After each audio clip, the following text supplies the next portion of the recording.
આપ જોઈ રહ્યા છો સિટી ક્રાઇમ ન્યૂઝ। હવે જોઈએ અગત્યના સમાચાર। ગુજરાત રાજ્ય પત્રકાર એકતા પરિષદ પાટણ જિલ્લા દ્વારા લોકસભાની ચૂંટણીમાં પત્રકારો સાથે થયેલા અન્યાયને લઈને પાટણ કલેક્ટરને આવેદનપત્ર આપ્યું। લોકસભાની ચૂંટણીમાં મતદાન તારીખના દિવસે તેમજ મતગણતરીના દિવસે પત્રકારોને અપાતા એન્ટ્રી પાસ બાબતે આ વખતે તંત્ર દ્વારા સાપ્તાહિક પેપર તથા યુટ્યુબ ચેનલના તંત્રીઓ તથા રિપોર્ટરો સાથે કરેલા અન્યાયના લીધે પત્રકારોમાં રોષની લાગણી પ્રવર્તી છે તેમજ તંત્ર પ્રત્યે ફિટકારની લાગણી દર્શાવી રહ્યા છે। ત્યારે સત્વરે તાત્કાલિક અસરથી ચૂંટણી કવરેજ પાસ ઇસ્યુ કરવા બાબતે ગુજરાત રાજ્ય પત્રકાર એકતા પરિષદના નેજા હેઠળ પાટણ જિલ્લા પત્રકાર એકતા પરિષદ દ્વારા પાટણ ખાતે નિવાસી કલેક્ટરને આવેદનપત્ર આપવામાં આવ્યું હતું। જેમાં જણાવ્યું હતું કે અત્યારે હાલના સમયમાં નાના પત્રકારો સરકારી તથા રાજકીય કાર્યક્રમનું તમામ કવરેજ કરી તમામ વિસ્તારમાં પ્રસારણ કરે છે। ત્યારે ચાલુ વર્ષ દરમિયાન યોજાવા જઈ રહેલી લોકસભાની ચૂંટણીમાં તંત્ર દ્વારા શાસક પક્ષના નિર્ણય હેઠળ યુટ્યુબ ચેનલો અને સાપ્તાહિક પેપરના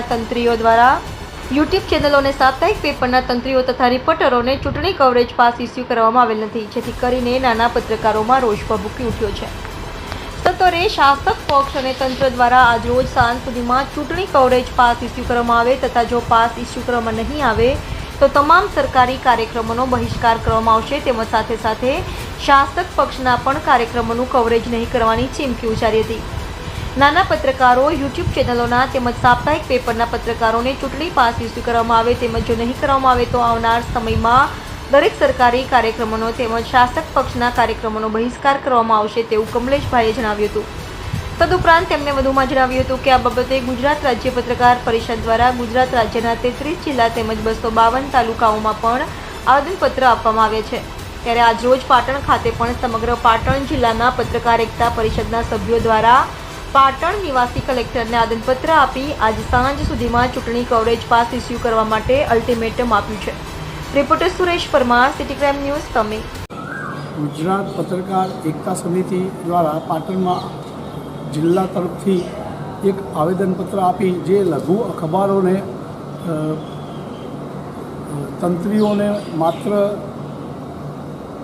પ્રવેશ કાર્ડ આપવામાં આવ્યાનું નક્કી થયેલું છે, પરંતુ જે પ્રેસ પ્રતિનિધિઓ છે એ લોકોને કાર્ડ નહીં આપવા એવું જણાવવામાં આવ્યું છે, જેના કારણે સરકારશ્રી આજે દિવાળીના મહોત્સવ જેવો આજે આ ચૂંટણીનો માહોલ 2024 લોકસભાનો ઉજવી રહેલ છે તેવા સમયે આજે લોકોના ઘર સુધી, લોકો સુધી, પ્રજા સુધી, સરકારના તમામ વિભાગો સુધી સમાચારોને પહોંચાડવાનું કામ આજે આ લઘુ અખબારો પણ કરી રહ્યા છે। દૈનિકને કાર્ડ આપવામાં આવે એ સારી વાત છે, પરંતુ આજ સુધી લઘુ અખબારોને પણ સાચવવામાં આવ્યા હતા અને સાચવવા જોઈએ।